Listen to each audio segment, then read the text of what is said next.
Hello guys, today we are going to learn about respiration in plants. So basically in this topic we are going to learn about respiration including the glycolysis and all the stepwise reactions that are in the glycolysis reaction, right? So starting with the respiration in plants. First of all, what is respiration? Respiration is actually the breakdown of carbon-carbon bonds with the help of oxidation. The name of the process or the reaction that occurs in respiration is actually oxidation, right? And the breakdown is always occurring inside the cells, right? So respiration is basically oxidation, right? Breakdown of carbon-carbon bonds, that is oxidation inside the cells, leading to, that is producing a considerate amount of energy, Why? Because energy is actually required for living organisms to survive, right? So respiration is breakdown of carbon-carbon bonds, that is the oxidation inside the cells, releasing or producing considerate amount of energy, right? Now when we talk about respiration, you see the energy that is released, it is not in the form, it is not directly, right? Energy is always released in the form of ATP. What is ATP? ATP is adenosine triphosphate, right? So all the energy that is being produced by the respiration or the oxidation process, that is released in the form of ATP, that is adenosine triphosphate, and this production of energy is actually done not directly, it is done in a slow stepwise reaction. That slow stepwise reaction is actually called glycolysis, that we are going to learn further in this topic only. So this is the slow stepwise reaction in which energy is actually produced in the form of ATP. Now ATP is not something you can use directly. Whenever the body will need energy, it will break down ATP, okay? That is why ATP is known as the energy currency of cell. Now you see, if you are having a savings account, for example, you are not going to exhaust all of that when you don't need it, right? Same is the case with ATP. It is stored when it is not required, but when your body needs energy, your body breaks down the ATP that is stored inside your body and uses the energy that is released by the breakdown of ATP. Okay. Now, talking about plants, you see in plants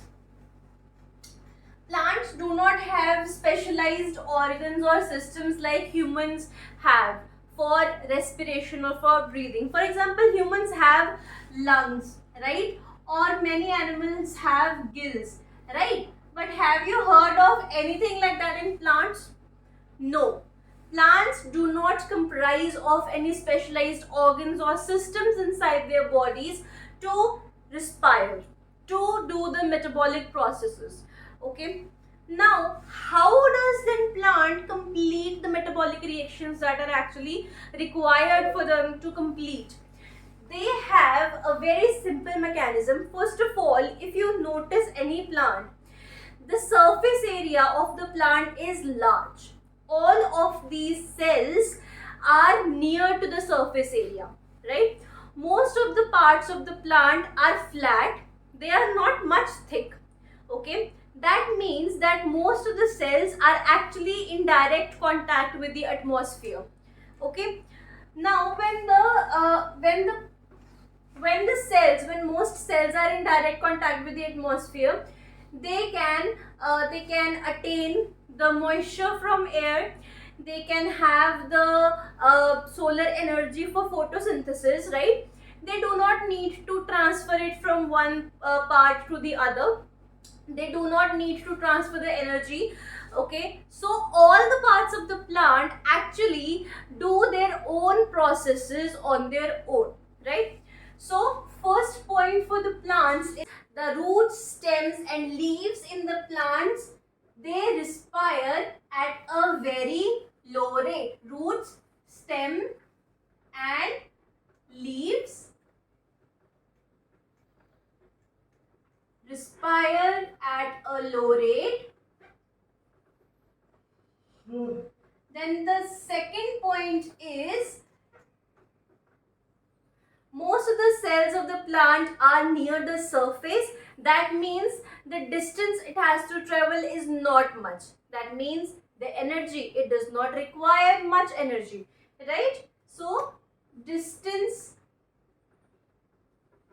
of travel minimum, bare minimum.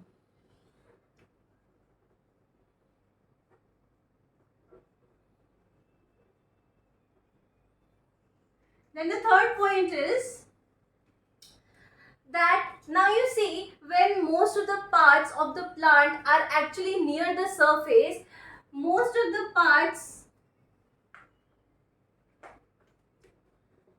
parts of the plant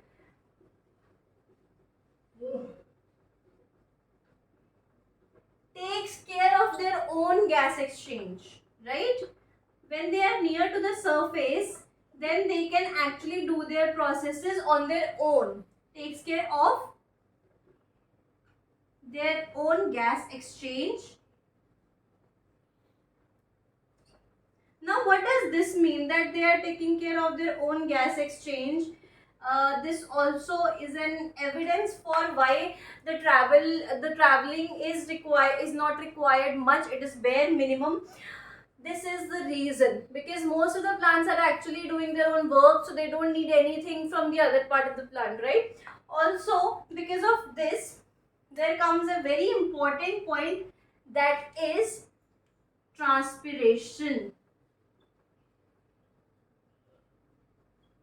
What is transpiration? Transpiration is the loss of water from the surface of the leaves through stomata, right? Now, through stomata, when the leaves are already getting rid of the water that is extra, and that is actually being done from different leaves only, right? So this makes this very evident that all the parts of the plant are actually doing their own processes. Now you have understood from this that most of the cells are near the surface, right? That is why they can have that exchange of gases and transpiration on their own. They do not require the transportation inside them, okay? This point brings us to the next point that we are going to discuss is what about the cases in which plants have thick stems. For example, the woody stems. The woody stems, you see, just the cells that are present in the center. I'm going to rub this.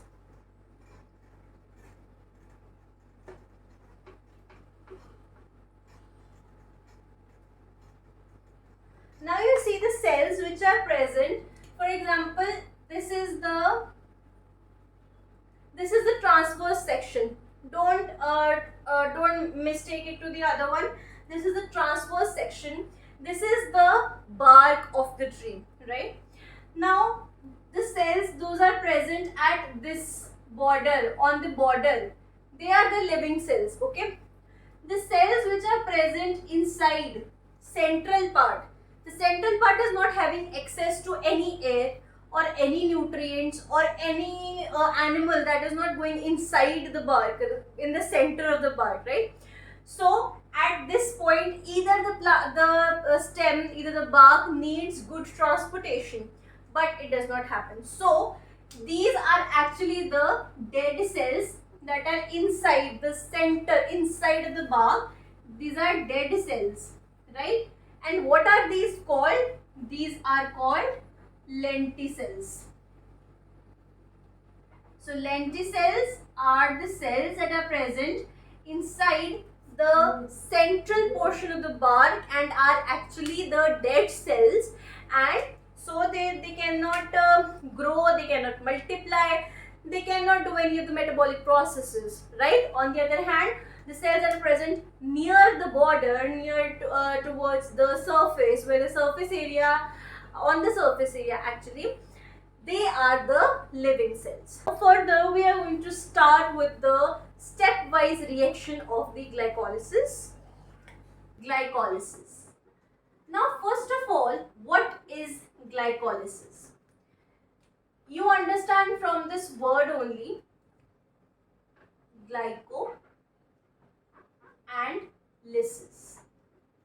So, lysis is actually the breakdown. Breakdown of anything in biology is lysis, right? And glyco is glycogen or glucose.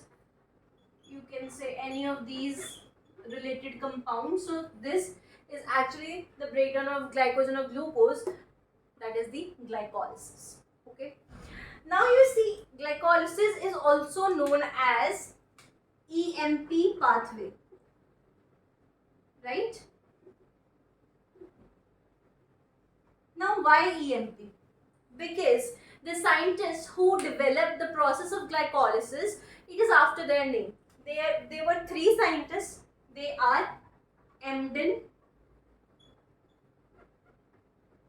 for E, M for Meyerhoff, and P for Parnas. So Emden, Meyerhoff and Parnas, they are actually the founders of actually the glycolysis. So EMP pathway. Okay. You know that glycolysis is actually the process that occurs inside the cells, right? But inside cells, where does it occur? It actually occurs in the cytoplasm. Cytoplasm. Okay. Glycolysis is the step that occurs inside the cell. Inside the cell, it occurs in the cytoplasm of the cells.